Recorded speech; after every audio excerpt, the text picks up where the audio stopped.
Hello friends, আজকে recipe ওটসের চিলা। গ্যাসে একটা প্যান বসিয়ে দিয়েছি, তাতে 1 কাপ ওটস দিয়ে ভালো করে নেড়েচেড়ে ভেজে নেব। একটা যখন ভালো সেন্ট আসবে ততক্ষণে নামিয়ে নিতে হবে। এটার আটা বানিয়ে নেব। চপিং জারে গাজর, ক্যাপসিকাম, ধনেপাতা, কাঁচা লঙ্কা দিয়ে ভালো করে চপিং করে নেব। তোমরা চাইলে এখানে পেঁয়াজও ইউজ করতে পারো, কিন্তু আমি পেঁয়াজ দিইনি। একটা বলে ওটসের আটাটা নিলাম, চপিং করা সবজিগুলো দিয়ে দিলাম, হাফ চা চামচ লবণ, হাফ চামচ জিরে, গোটা জিরে আর সামান্য একটু কালো জিরে। সামান্য করে জল দিয়ে মিশাতে হবে।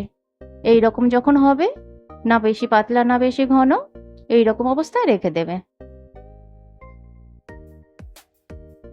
একটা তাওয়া নিলাম, সেটাতে ঘি দিলাম, ঘি ব্রাশিং করে নিলাম, 2 চামচ মিশ্রণটা দিলাম, ভালো করে ঘুরিয়ে ঘুরিয়ে দিয়ে দিলাম, ভালো করে দিয়ে দিলাম। এবার কিছুক্ষণের জন্য ঢাকা দিয়ে দেব। হয়ে গেছে আমাদের এক পাটটা। উল্টে নিলাম, একটুখানি হতে দেব, উল্টে পাল্টে ভালো করে ভেজে নেব। ওটসে প্রচুর পরিমাণে ফাইবার থাকে, ওয়েট লসের জন্য খুব একটা ভালো খাবার। হয়ে গেছে আমাদের ওটসের চিলা। সবুজ চাটনির সাথে আপনারা খেতে পারেন,